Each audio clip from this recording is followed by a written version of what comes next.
ಬ್ರೇಕ್ಗಿಂತ ಮುಂಚೆ ಕಾಂಗ್ರೆಸ್ ನಾಯಕರ ವಾದವನ್ನು ಕೇಳಿಸಿಕೊಂಡ್ವಿ. ಈ ಸಂದರ್ಭದಲ್ಲಿ ಆಡಳಿತ ವೈಫಲ್ಯ ಅನ್ನುವ ಮಾತನ್ನು ಹೇಳಿದ್ರು ಮತ್ತು 1991 ಪ್ರಸ್ತಾಪಿಸಿದರು.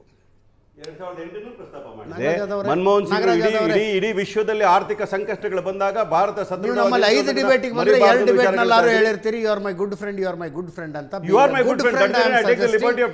Being a good friend I am suggesting 1991 ಪ್ರಸ್ತಾಪಿಸದೇ ಇರುವುದು ನಿಮ್ಮ ಪಕ್ಷದ ಹಿತದೃಷ್ಟಿಯಿಂದ ಒಳ್ಳೆಯದು ಅಂತ. ಎಸ್ ಚಂದ್ರಶೇಖರ್ ನೋಡಿ, ಬೆಳಗ್ಗೆ ಹೊತ್ತು ಮಿಸ್ ಮ್ಯಾನೇಜ್ಮೆಂಟ್ ಆಗಿ ಬೆಳಗ್ಗೆ ಹೊತ್ತು ಪಾರ್ಕಿಗೆ 2 ರೀತಿ ಜನ ಹೋಗ್ತಾರೆ. ಒಂದು, ನಾನು ಆರೋಗ್ಯವಾಗಿರಬೇಕು, ದಷ್ಟಪುಷ್ಟ ದೇಹ ಇರಬೇಕು, ನಾನು ಆಯಸ್ ಜಾಸ್ತಿ ಆಗಬೇಕು ಅನ್ನೋರು ವಾಕ್ ಹೋಗ್ತಾರೆ. ಇನ್ನು ಕೆಲವರು ಜೀವನ ಪೂರ್ತಿ ವಾಕ್ ಹೋಗದೇ ಇರೋರು ಒಂದ್ಸರಿ ಹಾರ್ಟ್ ಅಟ್ಯಾಕ್ ಆದಾಗ ಡಾಕ್ಟ್ರ್ ಹೇಳ್ತಾನೆ, ನೀನು ಜಾಸ್ತಿ ಒಂದು 2-3 ವರ್ಷ ಬದುಕಬೇಕು ಅಂತ ಹೇಳಿದ್ರೆ ಬೆಳಗ್ಗೆ ಎದ್ದು ವಾಕ್ ಹೋಗು, ಇಲ್ಲಾಂದರೆ ಬೇಗ ಸತ್ತೋಗ್ತೀಯ ಅಂತ ಹೇಳಿ ಅವರು ಕೂಡ ವಾಕ್ ಹೋಗ್ತಾರೆ.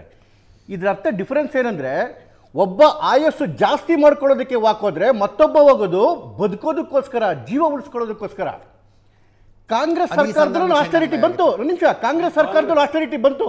1948ರಲ್ಲಿ ಬಂತು, 1962ರಲ್ಲಿ ಬಂತು, 65ರಲ್ಲಿ ಬಂತು, 67ರಲ್ಲಿ ಬಂತು, 71ರಲ್ಲಿ ಬಂತು, 76ರಲ್ಲಿ ಬಂತು, 91ರಲ್ಲಿ ಬಂತು, 2008ರಲ್ಲಿ ಬಂತು, 2013ರಲ್ಲಿ ಬಂತು. ಆ ಸಂದರ್ಭದಲ್ಲೆಲ್ಲ ಜೀವ ಉಳಿಸ್ಕೊಳ್ಳೋದಕ್ಕೆ ಆಸ್ಟೆರಿಟಿ ಮಾಡಿ ಎಂದಿದ್ರು. ತಿನ್ನಕ್ಕೆ ಅನ್ನಗತಿ ಇಲ್ಲ, ಹಾಗಾಗಿ ಉಪವಾಸ ಇರಿ. ಯುದ್ಧ ಮಾಡೋದಕ್ಕೆ ಮದ್ದು ಗುಂಡು ಕೊಂಡ್ಕೊಳ್ಳೋಕೆ ದುಡ್ಡಿಲ್ಲ, ತಾಳಿ ಕೊಡಿ. ಪ್ಲೀಸ್ ಹೆಣ್ಮಕ್ಳು ತಾಳಿ ಕೊಡಿ, ಮದ್ದು ಗುಂಡು ತಗೊಳ್ಳೋಕೆ ದುಡ್ಡಿಲ್ಲ ಅಂತೇಳಿ 62ರಲ್ಲಿ ಚಿನ್ನವನ್ನು ಇಸ್ಕೊಂಡಿದ್ದು ನೆಹರು ಅವರು. ಅದಾದ್ಮೇಲೆ 1991 ಮೆನ್ಷನ್ ಮಾಡಿದ್ರು. 91ರಲ್ಲಿ ನಮ್ಮ ಫಾರೆಕ್ಸ್ ರಿಟರ್ನ್ ಇದು ಕೇವಲ $5 ಬಿಲಿಯನ್, ಇವತ್ತು $700 ಬಿಲಿಯನ್.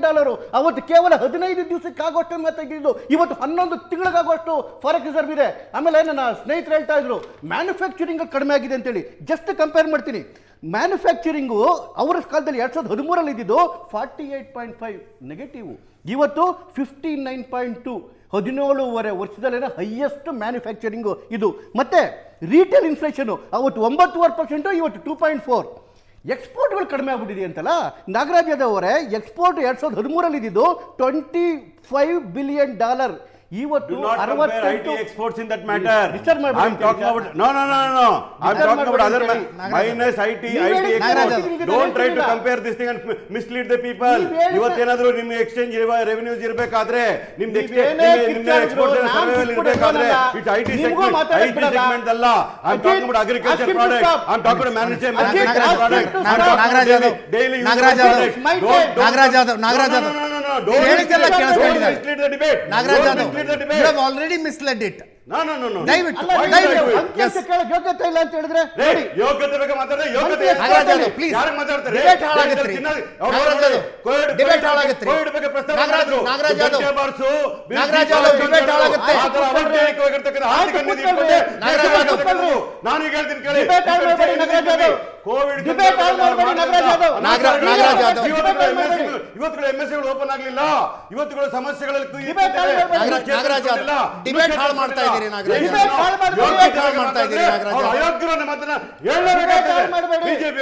ಪದಗಳು ಸರಿ ಇರಬೇಕಾಗ್ತದೆ. ಪಿ ಚಿದಂಬರಂ ಅವರು ಬಂಗಾರ ಖರೀದಿ ಮಾಡೋದು ಕಡಿಮೆ ಮಾಡಿ ಅಂತ ಹೇಳಿದಾಗ ತಾಳಿ ಕಟ್ಕೊಳ್ಳೋಣ ಬೇಡವಾ ಅಂತ ಯಾರು ಕೇಳಿದ್ರ? ವೀರಪ್ಪ ಮೊಯ್ಲಿ ಅವರು ಪೆಟ್ರೋಲ್ ಡೀಸೆಲ್ ಬಳಕೆ ಕಡಿಮೆ ಮಾಡಿ ಅಂತ ಮನವಿ ಮಾಡಿಕೊಂಡಾಗ ನೀವು ಮನಮೋಹನ್ ಸಿಂಗ್ ವಿಮಾನದಲ್ಲಿ ಓಡಾಡೋದಿಲ್ವಾ ಅಂತ ಯಾರು ಪೆಟ್ರೋಲಿಯಂ ಮಿನಿಸ್ಟರ್ ವೀರಪ್ಪ ಮೊಯ್ಲಿ ಅವರು ಹೇಳಿದಾಗ ನಾವು ಎಲೆಕ್ಟ್ರಿಕಲ್ ವೆಹಿಕಲ್ ಗೆ ಸಬ್ಸಿಡಿ ಜಾಸ್ತಿ ಮಾಡಿದ್ವಿ, ನೀವು ಮಾಡ್ತಾ ಇದ್ದೀರಾ? ಒಂದ್ ಕಡೆ ಸಬ್ಸಿಡಿ ಕಡಿಮೆ ಮಾಡ್ತಾ ಇದ್ದೀರಿ, ಎಲೆಕ್ಟ್ರಿಕಲ್ ವೆಹಿಕಲ್ಸ್ ಮಾಡ್ತಾ ಇಲ್ಲ. ಚಂದ್ರಶೇಖರ್ ಆಯ್ತಲ್ಲ, ಇವರು ಬಗ್ಗೆ ಮಾತ್ರ ಮಾತಾಡಬೇಡಿ. ಚಂದ್ರಶೇಖರ್ ಎಕ್ಸ್ಪೋರ್ಟ್ ಆಗ್ತಿಲ್ಲ ಅಂತ ಹೇಳಿದ್ರು. ಇವರ ಕಾಲದಲ್ಲಿ ಜುಲೈ 2013ರಲ್ಲಿ ಎಕ್ಸ್ಪೋರ್ಟ್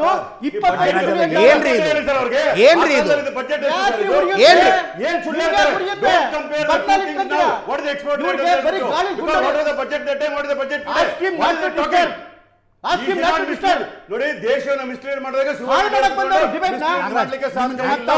ಸಿಗುತ್ತೆ.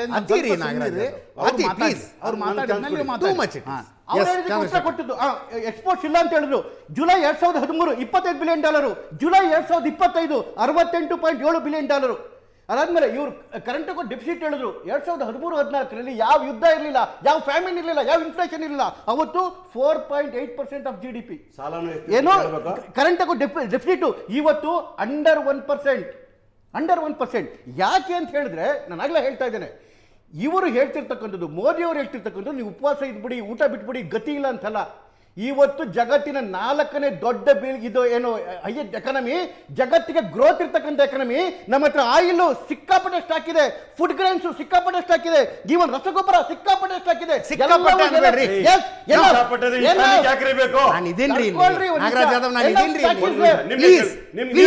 ನೀವೇ ಕೇಳಿವ್ರಿಗೆ ಸಾಲದ ಪ್ರಮಾಣ ಯಾಕೆ ಜಾಸ್ತಿ? 218 ಲಕ್ಷ ಕೋಟಿಗಳ ಸಾಲ ತಂದಿಟ್ಟಿದ್ದಾರಲ್ಲ, ಇವರೊಬ್ಬರೇ ಮಾಡಿರೋದು 160. ಅಜಿತ್ ಮಾಡ್ತಾರ ಕೆಲಸ. ಸಿಕ್ಕಾಪಟ್ಟೆ ಗೊಬ್ಬರ ಸ್ಟಾಕ್ ಇದೆ ಅಂತೆಲ್ಲ ಹೇಳಬೇಡಿ. ನಾವೆಲ್ಲ ಹಳ್ಳಿಯಿಂದ ಬರ್ತೀವಿ, ರೈತ ಕುಟುಂಬದಿಂದ ಬರ್ತೀನಿ ಹೇಳಿ. ಒಂದು ಗೊಬ್ಬರ ಶಾರ್ಟೇಜ್ ಆಗಿತ್ತು ಒಂದು ಪ್ಲೇಸ್ ಹೇಳಿ. Please per urea Chandrashekhar 3200 per ಬ್ಯಾಗಿಗೆ ಖರ್ಚಾಗ್ತಕ್ಕಂಥದ್ದು ಇಂಪೋರ್ಟ್ ಮಾಡ್ಬೇಕಾದ್ರೆ. ಯಾಕಂದ್ರೆ 90% of the urea is petroleum product. But ಸರ್ಕಾರ ಎಷ್ಟು ಕೊಡ್ತಾ ಇದೆ? ಅದನ್ನ 300 ರೂಪಾಯಿ ಬ್ಯಾಗಿಗೆ ಕೊಡ್ತಾ ಇದೆ. ಹತ್ತತ್ರ 2900 ರೂಪಾಯಿ ಪರ್ ಬ್ಯಾಗಿಗೆ ಸಬ್ಸಿಡಿ ಕೊಡ್ತಾ ಇದೆ. ಸಬ್ಸಿಡಿ ಖಜಾನೆಯ ಮೇಲೆ ಬರ್ಡನ್ ಆಗ್ತಾ ಇದೆ ಅಂತ ಹೇಳಿ ಒಪ್ಕೊಳ್ಳೋ ವಾದ ಅದು. ಸಿಕ್ಕಾಪಟ್ಟೆ ಸ್ಟಾಕ್ ಮಾಡಿ ಪ್ರಶಾಂತ್ ಇನ್ನೊಂದು ಸ್ವಲ್ಪ ನೀಟಾಗಿ, ಇನ್ನೊಂದು ಸ್ವಲ್ಪ ಚಂದಾಗಿ ಮ್ಯಾನೇಜ್ ಮಾಡಬಹುದಾಗಿತ್ತ ಪರಿಸ್ಥಿತಿಯನ್ನು. ಅಲ್ಲ ಅಜಿತ್, ನೋಡಿ ನನಗನ್ಸುತ್ತೆ ಈ ಎರಡೂ ರಾಜಕೀಯ ಪಕ್ಷಗಳಿಗೆ ಅವಕಾಶ ಸಿಕ್ಕರೆ ನಾವು ಗ್ರೇಟು ಎಸ್ಸಲ್ಲೇ ಹೇಳ್ತೀರಿ, ಬಜೆಟಲ್ಲಿ ಚರ್ಚೆ ಮಾಡ್ತೀರಿ. ಹೌದು. ಈಗ 1962ರಲ್ಲಿ ಪಂಡಿತ್ ನೆಹರು ಏನು ಕೇಳಿದ್ರು? 47ರಲ್ಲಿ ಸ್ವಾತಂತ್ರ್ಯ ಸಿಕ್ಕಿದ್ರೆ 15 ವರ್ಷದ ಅವಕಾಶ. 65ರಲ್ಲಿ ಅವ್ರು ಚಿನ್ನ ತಗೊಂಡ್ಕೊಂಡು ಏನಾದರೂ ಇದ್ದರೆ ಕೊಡಿ, ಸೈನಿಕರಿಗೆ ಸಹಾಯ ಆಗುತ್ತೆ ಅಂತ ಲಾಲ್ ಬಹದ್ದೂರ್ ಶಾಸ್ತ್ರಿ ಹೇಳಿದರು. ಒಂದು ಒಪ್ಪತ್ತಿನ ಊಟ ಬಿಡ್ರಿ ಅಂತಕ್ಕಂಥ, ಸೋಮವಾರ ಏನೋ ಊಟ ಬಿಡ್ರಿ ಅಂತಕ್ಕಂಥದ್ದನ್ನು ಹೇಳಿದರು. ಯಾಕೆಂದರೆ ಆಗಿನ ಕಾಲದಲ್ಲಿ ಆ ರೀತಿಯ ಸ್ಥಿತಿ ಇತ್ತು. ನೋಡಿ, ಇವತ್ತು ನಾವು ನರೇಂದ್ರ ಮೋದಿ ಏನು ಹೇಳಿದ್ದಾರೆ ಅನ್ನೋದನ್ನು 62ರ ದುರ್ಬೀನ್ ಹಾಕಿ, 65ರ ದುರ್ಬೀನ್ ಹಾಕಿ, 91ರ ದುರ್ಬೀನ್ ಹಾಕಿ ಕೂಡ ನೋಡುವ ಅವಶ್ಯಕತೆ ಇಲ್ಲ. 91ರ ಪೂರ್ತಿಯಾಗಿರ್ತಕ್ಕಂಥ ಆ ಪರಿಸ್ಥಿತಿಯಲ್ಲಿ ನಾವು ಗ್ಲೋಬಲೈಸೇಷನ್ ಮಾರ್ಕೆಟ್ಗೆ ಓಪನ್ ಆಗಿರಲಿಲ್ಲ. ನಮ್ಮದು ಕ್ಲೋಸ್ಡ್ ಎಕನಾಮಿ ಇದ್ದಿದ್ದರಿಂದ ಆ ಸ್ಥಿತಿಗೆ ಬಂದಿದ್ವಿ. ಅದಕ್ಕೆ ಬರೀ ಕಾಂಗ್ರೆಸ್ ಕಾರಣ ಅಂತ ನಾನು ಹೇಳಲ್ಲ. ಮತ್ತೆ ಹಂಗಿದ್ರೆ 2 ವರ್ಷ ಜನತಾ ಪಾರ್ಟಿ ಬಂದಿದ್ರಲ್ಲ, ಅವ್ರೇನು ಜಾಗತೀಕರಣ ಮಾಡ್ತೀವಿ, ಓಪನ್ ಮಾಡ್ತೀವಿ ಅಂತ ಹೇಳಿದ್ರ.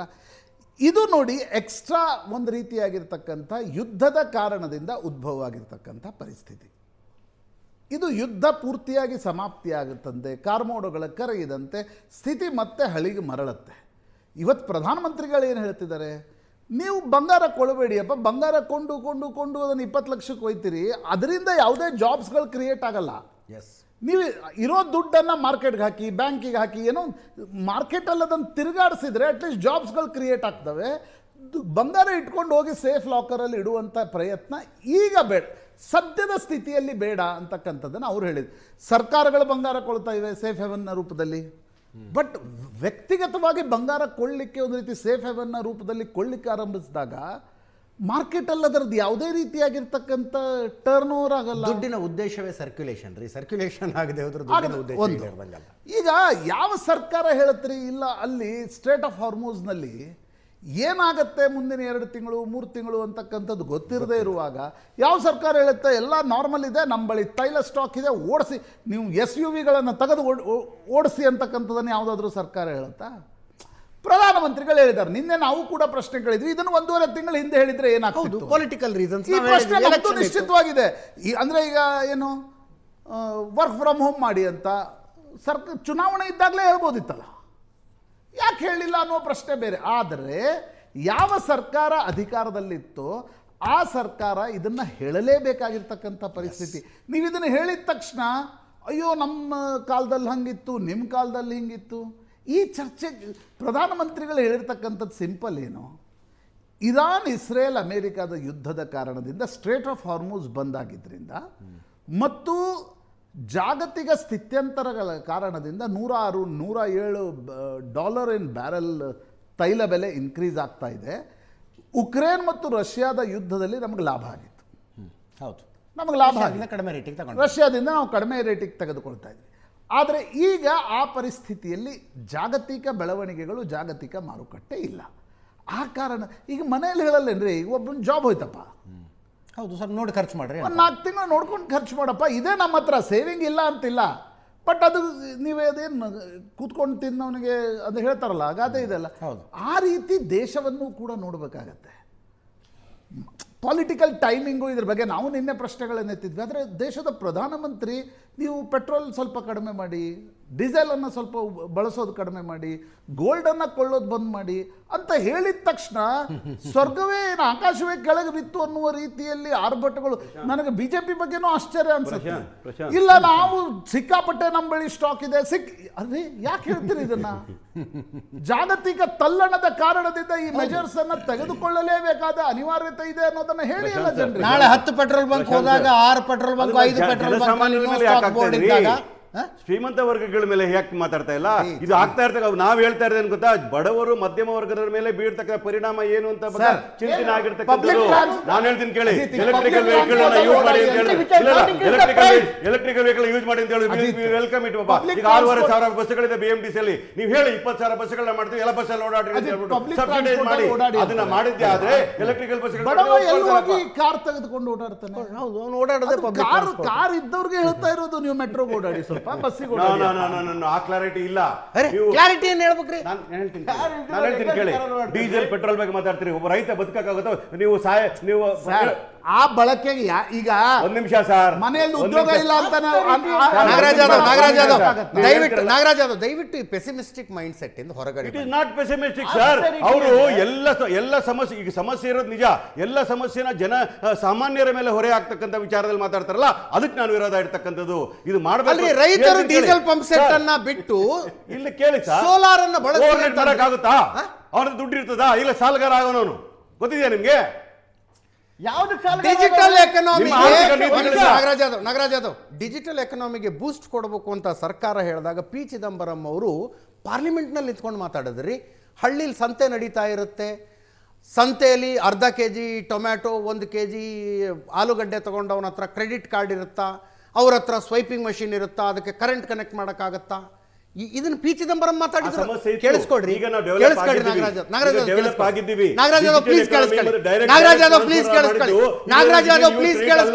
ನಮ್ಮ ಸರ್ಕಾರ ಕೇಳಿಸ್ಕೊಳ್ರಿ. ಪಿ ಚಿದಂಬರಂ ಈ ಮಾತು ಹೇಳಿದ್ರಪ್ಪ, ಅಂತಿಮವಾಗಿ ದೇಶ ಒಂದು ಉತ್ತರ ಕಂಡ್ತಾ. ಇವತ್ತು ಅನಕ್ಷರಸ್ಥ ಬೀದಿ ಬದಿಯ ವ್ಯಾಪಾರಿಯೊಬ್ಬಳು ತಾನು ಅಳೆದು ಕೊಟ್ಟ ನಂತರ ಆಕೆ ತೂಕ ಮಾಡುವ ಆ ತೂಕದ ಕೆಳಗಡೆ QR ಕೋಡ್ ಹಚ್ಕೊಂಡಿರ್ತಾಳ್ರಿ, ಅದನ್ನು ಕೊಟ್ಟು ಸ್ಕ್ಯಾನ್ ಮಾಡಿ ಅಂತಾಳಪ್ಪ. ಇದ್ದ ಸಮಸ್ಯೆಗೆ ದೇಶ ಕಂಡುಕೊಂಡ ಪರಿಹಾರ ಅದು. ಯಾಕೆ ಪರಿಹಾರ ಹೇಳ್ತೀನಿ ಅಂತ ಬೀದಿ ವ್ಯಾಪಾರಿಗಳು ಯಾವ ರೀತಿ ನೋಟಿಸ್ ಕೊಟ್ಟರು ಅಂತ ನಾನು ನೋಡಿದ್ದೀನಿ. ಹೋದ ವರ್ಷ ಬರಗಾಲ ಇತ್ತು, ಏನ್ ಮಾಡಿದ್ರು? ನಾನು ಸಿಂಪಲ್ ಕೇಳ್ತೀನಿ, ಲೋಡ್ ಶೆಡ್ಡಿಂಗ್ ಮಾಡ್ತಿರಲ್ಲ, ಯಾರಿಗದು ಇಫೆಕ್ಟ್ ಆಗೋದು? ಯಾರಿಗಾಗುತ್ತೆ? ಯಾಕೆ ಮಾಡ್ತೀರಿ ಲೋಡ್ ಶೆಡ್ಡಿಂಗ್? ಬಿಕಾಸ್ ಅಷ್ಟು ಕರೆಂಟ್ ಉತ್ಪಾದನೆ ಇಲ್ಲಪ್ಪ, ಮಳೆ ಇಲ್ಲ, ನೀರಿಲ್ಲ ಅನ್ನುವ ಕಾರಣದಿಂದ ಮಾಡ್ತೀರಿ. ಜನಸಾಮಾನ್ಯನ ಮೇಲೆ ಹೊರೆ ಹಾಕಬೇಡಿ ಅಂತಂದ್ರೆ ನೋಡಿ ನೀವು ನಾನು ಹೇಳಿ ಅಷ್ಟೇ. ನೋಡಿ, ಇಲ್ಲ you don't compare power shedding ಇಂಡಸ್ಟ್ರಿಗೆ ಆಗ್ತಕ್ಕಂಥ ವಿಚಾರದಲ್ಲಿ.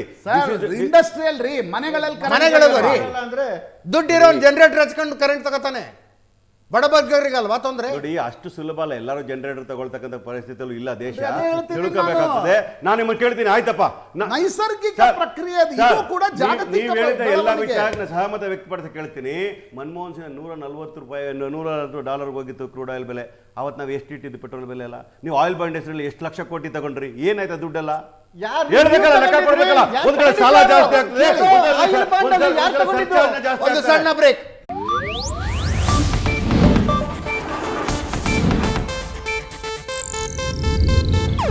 ಇದು ಏಷ್ಯಾನೆಟ್ ನ್ಯೂಸ್ ನೆಟ್ವರ್ಕ್ ಪ್ರಸ್ತುತಿ.